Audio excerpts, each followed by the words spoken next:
Hello everyone, and welcome to the third edition of Race Review. I'm Ethan Price, and today we're going to be talking about all the action that took place Friday, Saturday, and Sunday.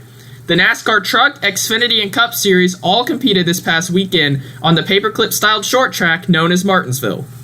Mother Nature continued causing chaos on the short tracks this year, as the Truck Series had a delayed start. With the track that was slightly damp and slightly dry, NASCAR tried its first usage of what they call wet tires. Although some believe they are rain tires for oval racing, NASCAR insisted on only using these once the rain is stopped. It helps reduce time wasted for weather delays as they can race for a shorter time while the track slowly dries. This idea was first put to the test in Friday night's truck race as Zane Smith started on the pole and led the first 5 laps before losing the lead to Las Vegas winner and Cup Series veteran Kyle Busch. Busch held on to the lead until a caution would come out for non-competitive pit stops to switch back to slick tires. Truck Series regular Corey Heim outdueled Busch on the restart and took the lead on lap 43. Unbelievably, this early in the race would actually be the final pass for the lead, as Heim won Stage 1 and then dominated Stage 2. The final restart of the race would take place on lap 117, as they had crossed the halfway distance and the race would be official if rain returned. Spoiler, it did. Directly on that restart, Heim once more took control of the front spot, while in the back, Taylor Gray and Carson Hocevar got into it exiting turn 2. Contact cut the tire down and the number 42 took a swipe at the number 17, with Hocevar spinning out. That caution would decide the finishing order, as just a few laps later while pacing under caution, the rain returned, and the trucks were brought down pit road. After just 124 laps and a few more minutes of waiting, Corey Heim was named the winner, as he scored his third career Truck Series win. Following a week off from racing for the Xfinity Series, John Hunter Nemechek was looking for redemption after the defeat he suffered in Richmond to Chandler Smith. Cole Custer won the pole, but just like Zane Smith in the truck race, the pole sitter would lead only the first 5 laps before losing it to the second place runner on lap 6. Nemechek passed Custer for the top spot and pulled away, closing out Stage 1. Stage 2 was all Joe Gibbs Racing as Phoenix winner and teammate to Nemechek, Sammy Smith's Toyota turned into a rocket ship and came to life.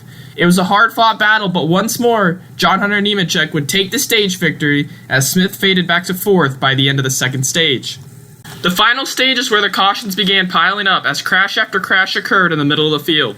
With 30 laps to go, it was the 3 best cars all night, Nemechek, Smith, and Custer running bumper to bumper in 1-2-3 fashion. The final caution would come out at the same time after Riley Herbst and Sam Mayer collided entering turn 1. The initial contact ironically started from JGR's third car, the number 19 of Ryan Truex, who hit Mayer in the left rear. A great restart was all Nemechek needed to get that redemption he was seeking, as he led 198 laps and captured his second win of the season. During his burnout, the mud flaps behind the rear wheels of the number 20 Toyota caught fire as Nemechek literally burned it down following his win from Martinsville. Nemechek's previous win was a few weeks back in California when he won at Fontana. Ryan Preece was in the headlines for a much better reason this week, unlike last week in Bristol when him and Kyle Larson got into it, which resulted in the number 5 car crashing out of the race. Preece won his first ever Cup Series pole this past weekend in Martinsville. Now when the race started, track position quickly became important once the green flag waved, as what looked to be key to victory was staying up front and minimizing mistakes.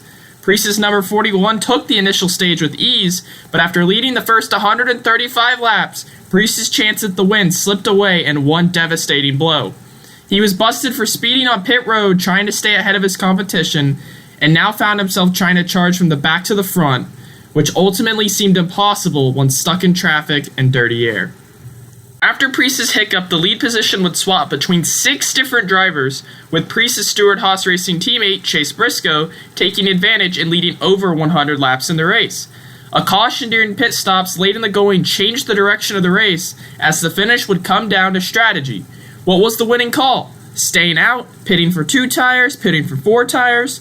Joey Logano, who at one point been 2 laps down under a green flag run, was now in command with a possible shot to steal the win. Meanwhile, Kyle Larson's crew chief Cliff Daniels elected to take just 2 right side tires to keep their Chevrolet up front. Larson already had a win, and so gambling on an opportunity like this made sense. Restarting 4th, the number 5 quickly got to the bottom lane and began using the advantage of his fresh tires to get up to 2nd. The battle for the win was now on. Logano's car just could not give him the center rotation or drive off that he needed, and with 20 laps to go, the final pass for the lead was made. As soon as Larson got by, he drove away and never looked back. The win is Larson's first ever at Martinsville, a track that is statistically the worst in his NASCAR Cup Series career. After 3 short track showdowns, the NASCAR Xfinity and Cup Series take on the high banks of Talladega, as they go from racing at some of the smallest venues to racing at the biggest. Expect tight quarter 3-wide racing, maybe some preventable crashes, and possibly even another close Dega finish.